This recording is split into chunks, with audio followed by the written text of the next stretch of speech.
குழம்பு சொல்ல போகிறேன். இதை பார்த்து லைக் பண்ணி சப்ஸ்கிரைப் பண்ணி நல்லெண்ணெய் ஊற்றிக்கிறோம். தோட்டத்தில் விளைஞ்ச மிளகா ஒரு 6 மிளகா போட்டுக்கிறேன். 1.5 ஸ்பூனு மிளகு, ஒரு 1/2 ஸ்பூனு சீரகம், 1 ஸ்பூனுங்க. எல்லாத்தையும் பொன்னிறமாக வதக்கிக்கலாம். இப்போ இதில் ஒரு சின்ன தேங்காய் பத்தை ஒன்று போட்டுக்கிறோம். இனி விட்டு மைய அரைச்சிட்டு வந்துடலாம். இதோடு சேர்த்து ஒரு 2 சுண்டு தக்காளி சின்னதாக ஒன்று போட்டுக்கோங்க.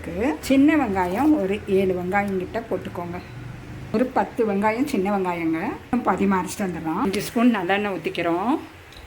கடுகு 1 ஸ்பூன் போடுறோம். உளுத்தம்பருப்பு 3/4 ஸ்பூனு, வெந்தயம் ஒரு 1/2 ஸ்பூனு, சின்ன வெங்காயம் ஒரு 15 வெங்காயம். மாடி தோட்டத்தில் விளைஞ்ச மிளகா ஒன்று போட்டுக்கிறேன். கருவேப்பிலைங்க மாடி தோட்டத்தில் விளைஞ்ச ஒரு கொத்து போட்டுக்கிறோம். இப்போ அது பொடியாக நறுக்கிய பூண்டு, பெருங்காயத்தூள் ஒரு பிஞ்சு போட்டுக்கிறோம். பழுத்த தக்காளி 1 போட்டுக்கிறோம். எல்லாம் சுருளை வதக்கிக்கலாம். இன்னும் பாதி அரைச்ச வெங்காயத்தை போடுறோங்க. மஞ்சத்தூள் 1/2 ஸ்பூன் போடுறோம். 2 பரட்டு பற்றிக்கலாம். அரைச்சி வச்ச வெளியில் போடுறோம். தண்ணி ஊற்றிக்கலாம். உப்பு கொஞ்சம் போட்டுக்கிறோம். தண்ணி ஊற்றிக்கிறோம். 5 நிமிஷம் கொதிக்கிட்டோம். நான் சங்கரா மீனை போடுறேங்க. நிமிஷம் கொதிக்கிட்டோம். சூப்பரான மீன் குழம்பு ரெடிங்க.